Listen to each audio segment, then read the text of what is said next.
Um, Aegis, do you have any context, thoughts, questions going into the poem? Is this a, do I get any guidance? Is this just me reading, you know? Um, yeah, and anything is welcome and not necessary, but welcome. Yeah. Okay. Here's Silencer by Undyne, or Mr. Aegis. He's trudging through the snow. He's dying in the cold. He fell to earth one winter night and found himself alone. The snow, a frozen blanket, spreads across the forest floor, while bloated moon reflects so bright on Alex far below. Each crunching step, the stillness breaks and chills him to the core. Dark eyes fixed straight ahead, away from those he fled, face shrouded from the frigid air, yet soon to join the dead. The bodies left behind his wake in vengeance calm and pure, a silent rage and bitter hate for what his loved endured. A raven crows to mark the time his soul's debt now comes due. Dread Father takes his hand and forces him to stand. Alex swears a bitter pledge, and death makes his demand. He marches colder still, yet colder is his will, his dreadful gaze to fall on those his innocence did kill. No sword shall end his baneful vow, till death has had his fill. Ooh, edgy Mr. Aegis poetry. Very different from what we read before from you on stream. A lot heavier. Um, and you say this is rooted in a longer story of the character, Alex, but is otherwise self-contained. Yeah, I don't think it feels like it necessarily needs that sort of external context. Like, we know his name is Alex. I don't think we actually like need any more of that outside context. We have like some rhyming going on, right? Not necessarily like the same light musical sort of motion that we see in your other works, but a little bit just like it's heavier for sure. And this like snow cold alone, floor below core, ahead fled dead.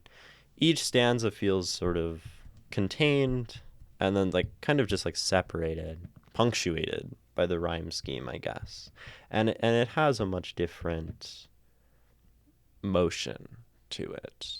And I think that is probably reflected right in the subject matter of the poem. Death, war, trudging through the snow. Sounds like killing innocent people from what I can tell. Mostly not any sort of pleasant things about this story. Making deals with death. I'll read it again. He's trudging through the snow. He's dying in the cold. He fell to earth one winter night and found himself alone. The snow, a frozen blanket, spreads across the forest floor, while bloated moon reflects so bright on Alex far below. Each crunching step, the stillness breaks and chills him to the core. Dark eyes fixed straight ahead, away from those he fled, face shrouded from the frigid air, yet soon to join the dead. The bodies left behind his wake in vengeance, calm and pure, a silent rage and bitter hate for what his love endured. A raven crows to mark the time his soul's debt now comes due. Dread Father takes his hand and forces him to stand. Alex swears a bitter pledge, and death makes his demand. He marches, colder still, yet colder in his will, his dreadful gaze to fall on those his innocence did kill. No sword shall end his baneful vow, till death has had his fill. So we have like narrative, right? It's like a pretty straightforward like motion of like actual events that are happening in this poem, where we have like a change in this character from beginning to end. We have him walking in the snow. We have this sort of scenery. We have some thought back to those he's fleeing from, right? We're adding context to this. And then we go back to these bodies. So there's sort of like an aspect of memory here, maybe. And then we have this thing with death, with the raven, with Dread Father, with death, and then a continuing of his march, right? Alex in the story is a child soldier who survives a tragedy, fleeing into the wilderness, swearing vengeance on the perpetrators, and he grows up to fulfill it, but loses his humanity until a later redemption arc. That makes sense, right? We have him fleeing, and we have, this mention of vengeance here happening. Makes sense. I like it, but I miss a visceral element. It is very descriptive, chills him to the core, but not experiential. How does it feel to have that cold? Interesting. So Stylish Veil is maybe seeking for something closer to the body, something closer to the senses, something not so removed, right? And there is a feeling of removal in this poem. I mean, not only are we framing this in the third person, right? We're talking about he. So we're already like, sort of separate from the character himself. We're existing sort of in that like fiction space of the omniscient narrator, where we can just kind of see this guy and like we know things, and we know about the bodies that are elsewhere, and the camera can sort of pan very maybe cinematic like is a way that I might put it, where we go from a shot of Alex, we go from a shot up to the moon, we go to a shot of his eyes, and then like a recollection of the past and the vengeance and the thing with the people who died, something more metaphysical of him grappling with death, or accepting death, or like losing himself, and then the continuation of the march. Like we could almost see this as like a 10-minute short film in a sense. It kind of feels like that. And this character is silent essentially. He's just walking, so we are very removed from him. Now, is that good? Is that bad? That's a question, right? Stylish Veil would say, they want more. But I think maybe that removal serves an important purpose in the poem, and maybe that's something to think about here, right? Because we have a lot of distance, right? We have first of all, in like the opening stanza, he finds himself alone, isolated. Uh, we have like the bloated moon and then Alex below it. So again, we're creating this feeling of distance and separation. Uh, Stillness, right? He's sort of the only thing moving, the only event that's happening in this scene of like otherwise serenity. He's fled something. So again, we have a distance, we have a removal from the place he once was. And then, he's dying, right? He's moving away from life. And what is life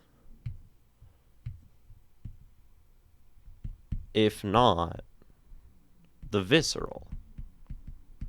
Right? Life is the visceral. Life is the sensual, as in like the five senses. Life is motion and energy. And, if it was more visceral, he'd certainly feel more alive. And maybe we don't want that in this poem because we don't want him to feel alive.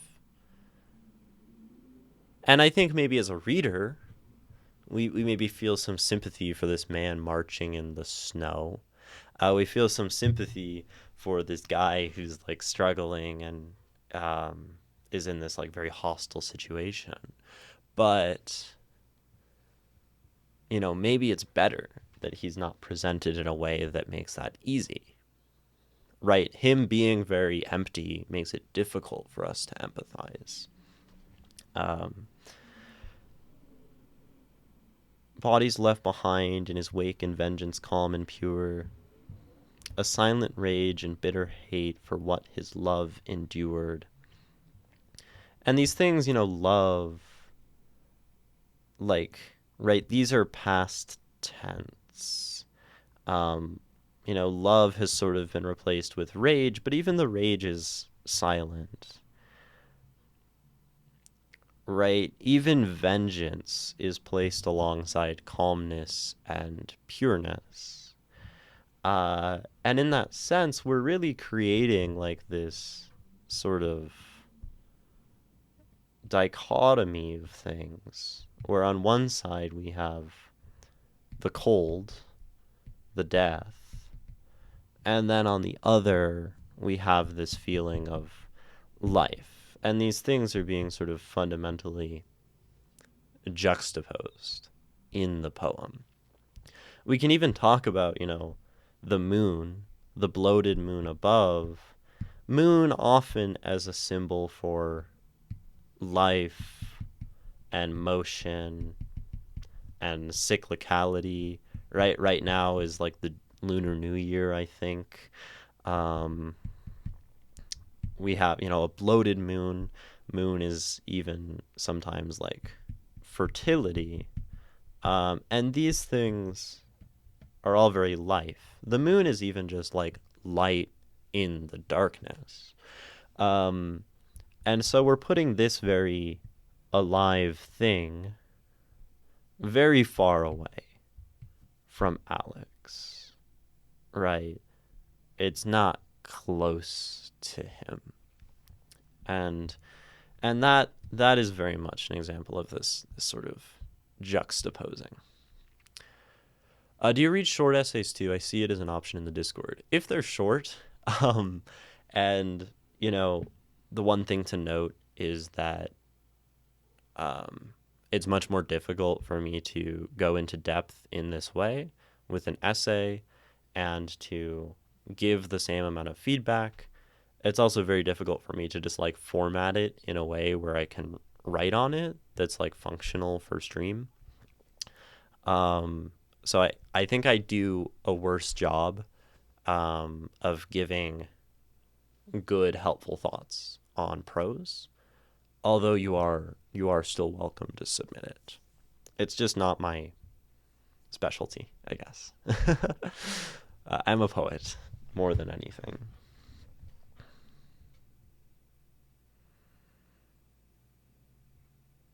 So all of that like juxtaposition is happening here, and then we get this shift to like the dread father, the personification of death kind of thing that comes in. Dread father takes his hand and forces him to stand. Alex swears a bitter pledge, and death makes his demand. So, we go from like the last sort of dying vestiges of motion, of like life sputtering out and still trying to hold on to that, to the point where like, and then after this shift we have something that feels more like submission, where like death is accepted, right? To take the dread father's hand, to pledge oneself to death. There's a submission, there's an acceptance, and at which point like motion is no longer voluntary, right? Motion is forced. And I think that creates like a very strong tonal shift, I would say, where we're going, to demand, to force, to marches, um, to will, to vows, where in like the opening of the poem we're using things like trudging, we're using words like even found himself, um, we're using him being chilled, taking steps, his eyes are fixed ahead. He has some amount of like intention, right? I think that's what a line like this says. His eyes are fixed ahead. He's still trying. He still has like that last little shred of hope. And what we watch in this poem is that last bit of hope falling away, is what it feels like to me. And then we just have service.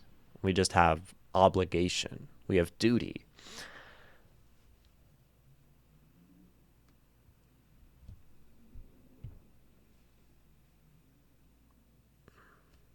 And then, no sword shall end his baneful vow till death has had his fill.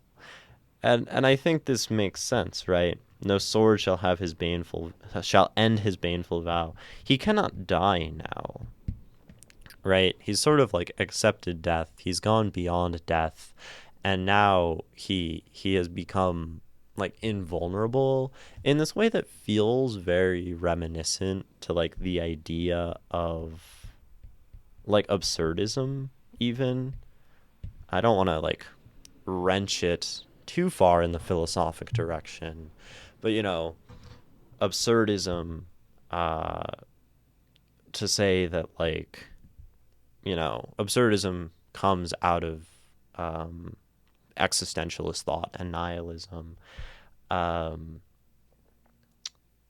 maybe it's more of like a maybe it's more existentialist than absurdist. uh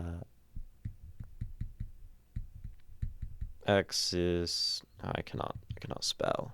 Right? So existentialism, nihilism, absurdism, all of these things, no matter what, resolve around or revolve around the idea of, we are going to die, right? And the fact that we are going to die should be like the primary thing informing the way we live. And some of these schools of thought say like once you've accepted death, once you know you're going to die, and truly like find comfort in that, truly submit to the idea of death, one is sort of free and unburdened of all of the things in life, because like all of the trials of life are very small compared to that of death. If one has accepted death, there's nothing that can be worse than that in life. And it does sort of have this feeling, right? There's a passage in the Tao um, that says, you like the one who has the Tao, which is very relating to an understanding of life and death, I guess, as a philosophic system. Um, like he who has the understanding of the Tao, um, like no sword shall pierce his flesh, for there is no place for death to enter him. And this sort of like feels like that idea, right? This man has already, grappled with death to the greatest extent, come close into contact with death, and now he can move on. He has both eyes looking the same way. Not existentialist enough. He's not smoking. Not existentialist. Yeah, I would say it resembles, right, these schools of thought. I wouldn't necessarily go so far as to say that the poem is an existentialist one. Uh it does feel like it's just more, I don't know, within the idea of narrative than like the philosophic. Um but that is an important part of the poem. Um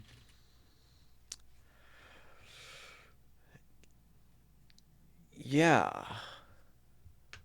I'm going to read it again. Just want to zoom out for my own sake. He's trudging through the snow. He's dying in the cold. He fell to earth one winter night and found himself alone. I like how this almost evokes like the angelic falling to earth.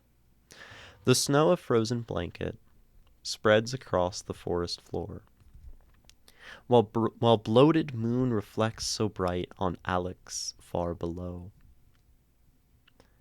Each crunching step the stillness breaks and chills him to the bone. Dark eyes fixed straight ahead, away from those he fled. Face shrouded from the frigid air, yet soon to join the dead. The bodies left behind his wake, in vengeance calm and pure. A silent rage and bitter hate for what his loved endured. A raven crows to mark the time his soul's debt now comes due.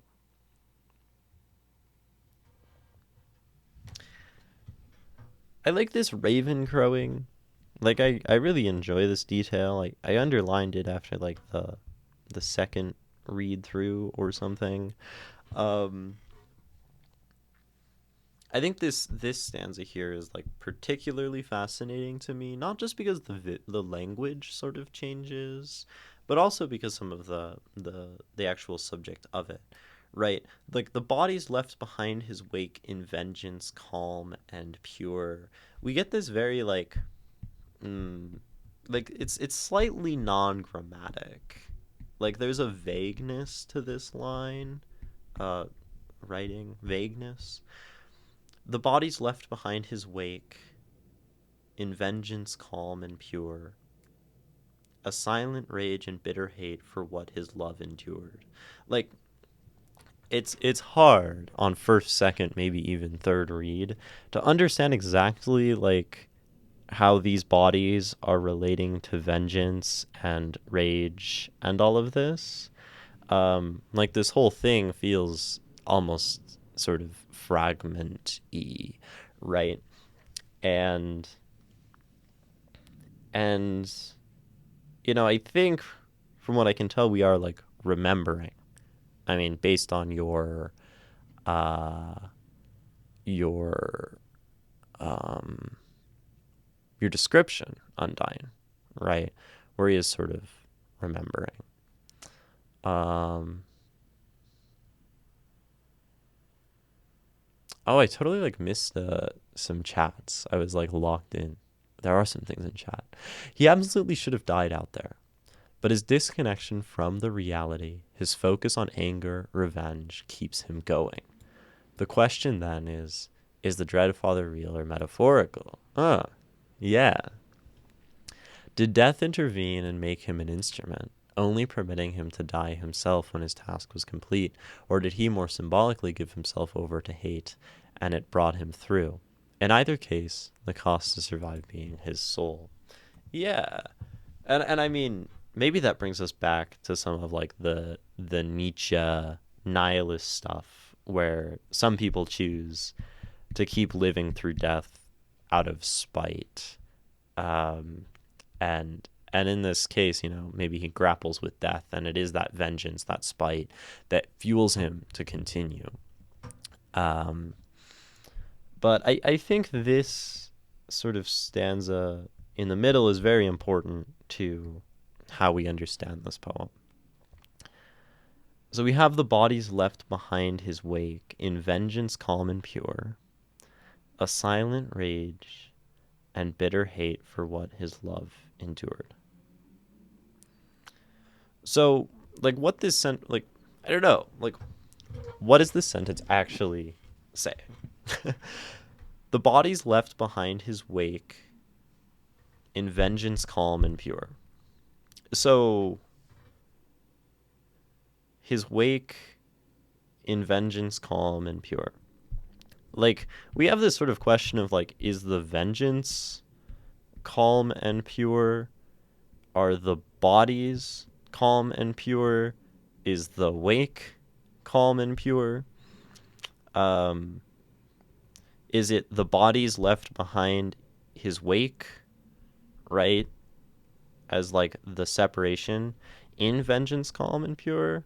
The bodies left behind his wake in vengeance calm and pure, right? This sentence is like deeply vague to me meaning wise. And then it's like, even if we did decide on one of those, what would it actually mean? Like it actually feels like it more just exists on the level of vibes, where like this sentence has a feeling to it more than it has a meaning. um and then like a silent rage and bitter hate for what his love endured. So then like again, it seems like maybe the bodies are the thing from which the silent rage originates from, right? We have this comma. The bodies left behind his wake, in vengeance calm and pure, a silent rage and bitter hate. As if like the rage is growing from those bodies and emerging from it, um, of what his love endured, um, you know, or what his loved endured. So, I mean, that's fairly simple, right? This is referring to the way that the bodies have been destroyed, killed, death, right? For me, it's that calm and purity only comes from having silenced his rage, but it's meant to be vague. Ah, yeah. Interesting. The bodies left behind his wake in vengeance calm and pure, a silent rage and bitter hate for what his love endured. Like, there's almost no verb in this sentence, right? I think that's also what throws one when reading this. There's not really a verb, right? Like the body's left behind his wake. Sure, I guess that's the verb. Um,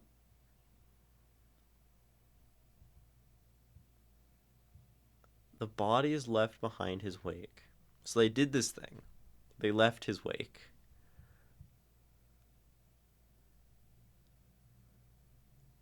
Wake.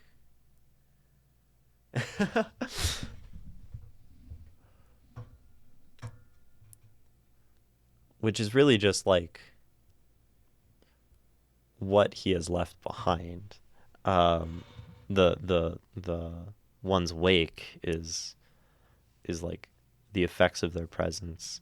The bodies left behind his wake in vengeance, calm and pure.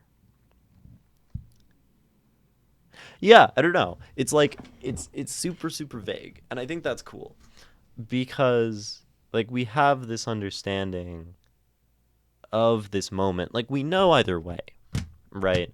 That whatever this is like the feeling he is having um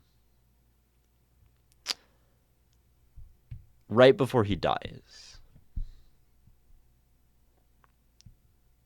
Right? Um Wake. Yes, death, wake, like the other meaning of wake. Like when one dies and people mourn your death and wear black, right? That's the other kind of wake. I guess there's a double meaning there um on the word wake, right? Um Even wake as consciousness, right? Like wake, but not so much because that'd be like wakefulness. Um the bodies left behind his wake in vengeance calm and pure. Anyway, right? This is all happening before his death, before the raven crows, or before his like metaphoric death, um, where it's really like his acceptance of it and his service to death. Um, a raven crows to time to mark the time his soul's debt now comes due. Right, so like this is the moment of decision where he is now going to have his vengeance. He is now going to, um, you know, continue on, to like have those debts repaid, and if nothing else, like these two lines before it feel like the final,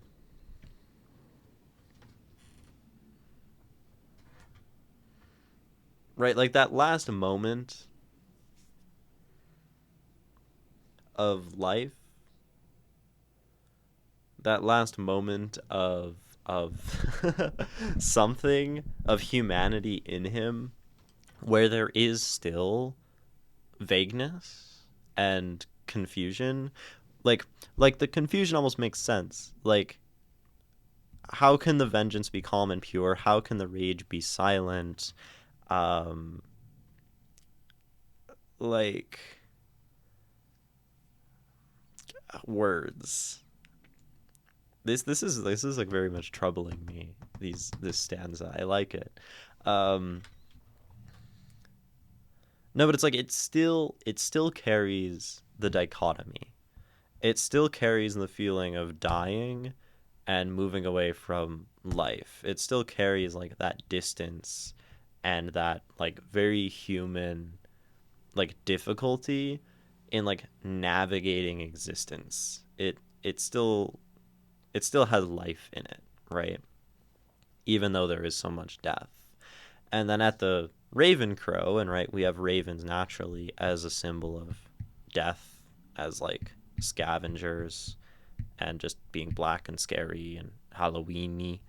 Um, at that moment, uh, that is when the last little bit of life is gone, and I think that's cool, right? And then we like move back into clarity, right? We have like the clarity of him walking, and then it gets increasingly symbolic, where we're like those he fled. That's kind of vague. We have like soon to join the dead. We have this ominousness coming in, and then we have like pure vagueness and like weird thought, and then like this event, and then we come back to clarity in death, right? When one is alive, there is clarity. When one is dead, there's clarity. When one is in between and grappling with those things, like that's where kind of like the pain happens, or the confusion. I don't know. The title of this poem is Silecer, Stylish Fail. And like, it's interesting, like silencer, right? We're talking about a gun, like most immediately, because he's like killed people and he wants to kill people. But at the same time, like a silencer is maybe also like the moment, the thing that takes us from life to death, where he has like fallen silent, right? We have like the silent rage. And the thing that has brought him to silence, to like pure and unburdened devotion to, I don't know, retribution and death, is this sort of rage and this spite and this desire for vengeance, where like vengeance is the silencer in a sense, I guess.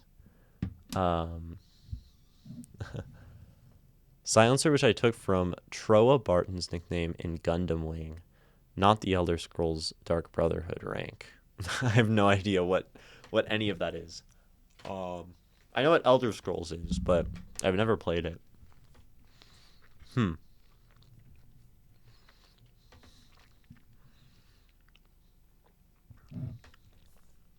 Orwellian Society, you say, I didn't feel good about any short essay or poem I've written, so I decided to post the beginning of a work in progress. Yeah, all that sounds cool. Like any writing is okay. We've had like song lyrics on this stream.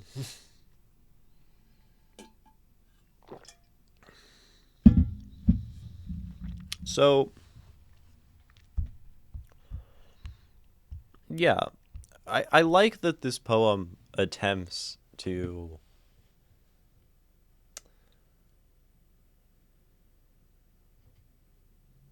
discuss that like inflection point between life and death, and then that also happens to exist like right in the middle of the poem.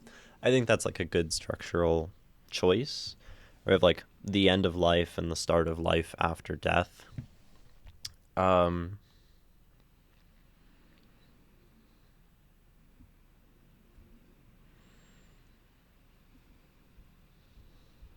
I do think it's cool. All of that started with us talking about it being removed and it not being visceral and it not having that like sensory sort of feeling at the beginning. And I actually wonder, like, Stylish Fell, you did say you were wanting more of that visceral. And I wonder if there is a place for it, and that place would be like in the first stanza, where we still have some warmth, where we still have a little bit of life happening in him, because then that like maybe increases that feeling of losing the life, and then that point in the middle, and then that like turning over to purely cold. I'm not sure. Like if we were to add that, like definitely if I were to agree with Stylish Fail and want that viscerality, I would put it in this half, right? And I think I maybe desire for that as well. I'm not sure.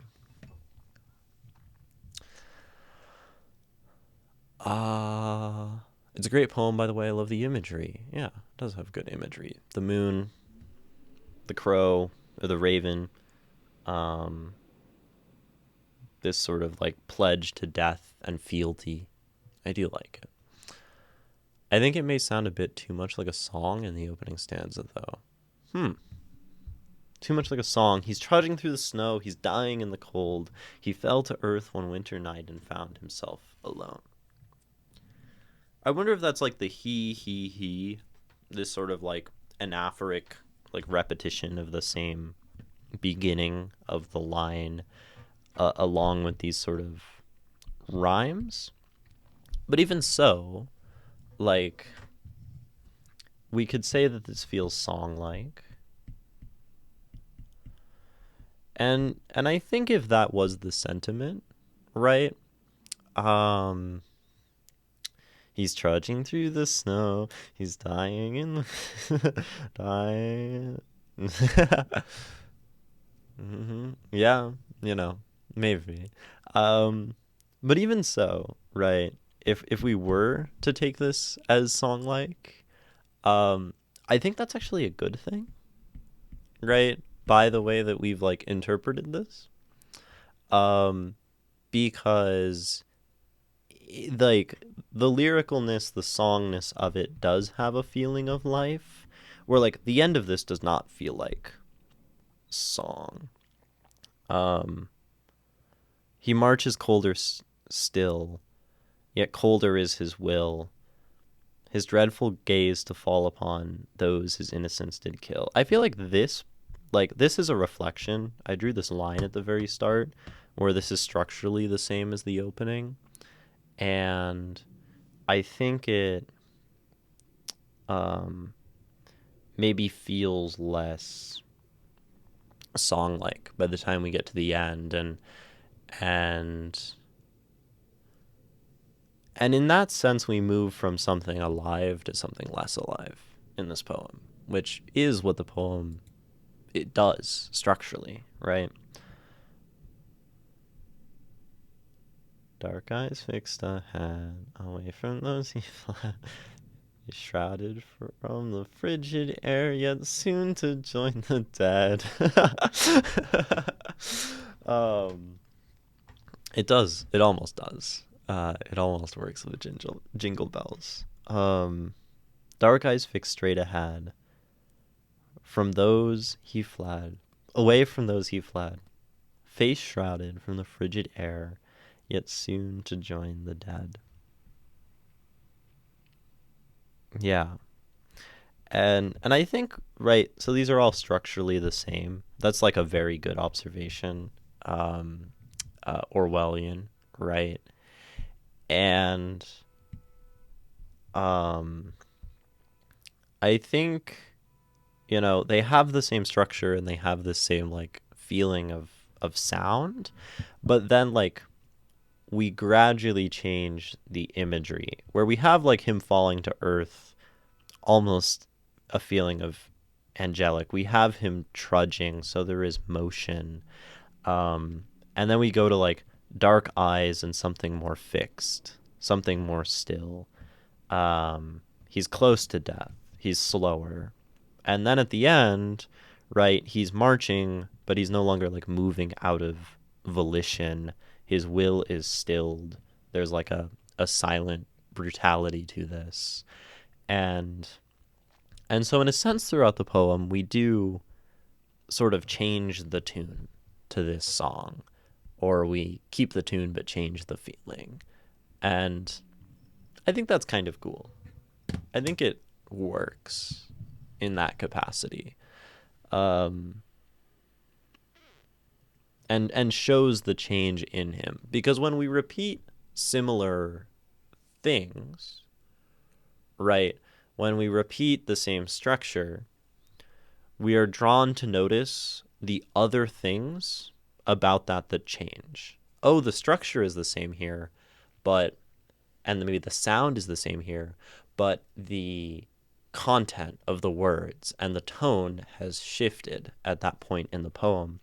And I think that gives us a great opportunity to remind us that we're talking about the same person, but that we're discussing the way that he's changing and developing over time. Right, we change the tune to a minor key, and that helps support the feeling, you know, this cinematic kind of narrative where we come back to like the same shot of him walking through the snow three times, but the way that he's carrying himself and the way that he's moving and what we're focusing on with the framing, uh, changes the entire context and meaning of that scene, right? And I think that's cool. Yeah. Uh, this is basically a counter to my favorite of my work, Carry Me Down, essentially the opposite conclusion of acceptance of one's death. Yeah, it definitely has some similar tonal elements, right? Just the inversion, and that makes sense. And it has like the song like refrain. You definitely do that, right? Where you have a lot of song like melodic stuff in your works. Yeah, I got reviewed on this channel. Great breakdown too. Well, thank you. It's also in the Discord. It's like when you change up to a minor key for YMCA, right? Yeah, it's a key change. I like how often we've been using music as a metaphor for poetry lately. I find it to be very helpful.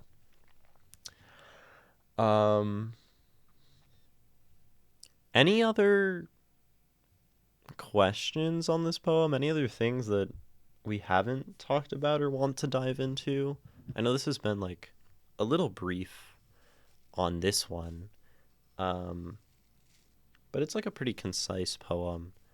I'm not sure I have like too much more to say about it, but I think the big like point of interest and maybe thing to take notes from is the way that we have this cinematic change, the way that this inflection point and this symmetry kind of reflects the stuff we're trying to talk about in the poem.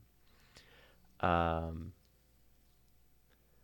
way that we would depict life against death, the bringing in of the philosophic ideas, all that stuff is cool and probably like valuable to think about in our own writing.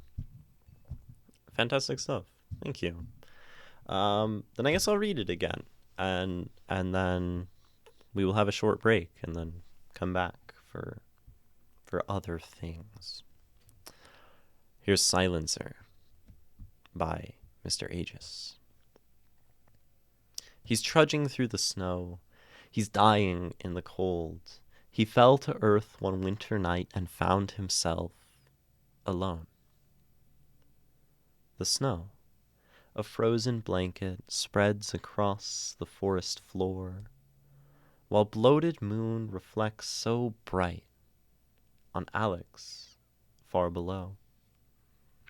Each crunching step the stillness breaks and chills him to the core. Dark eyes fixed straight ahead, away from those he fled, face shrouded from the frigid air, yet soon to join the dead. The bodies left behind his wake in vengeance calm and pure, a silent rage and bitter hate for what his loved endured. A raven crows. To mark the time his soul's debt now comes due. Dread Father takes his hand and forces him to stand. Alex swears a bitter pledge, and death makes his demand. He marches colder still, yet colder is his will, his dreadful gaze to fall on those his innocence did kill. No sword shall end his baneful vow, till death has had his fill.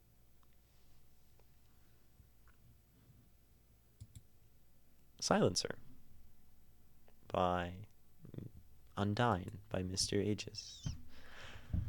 Thank you so much for submitting it. Thank you all for the astute observations in chat.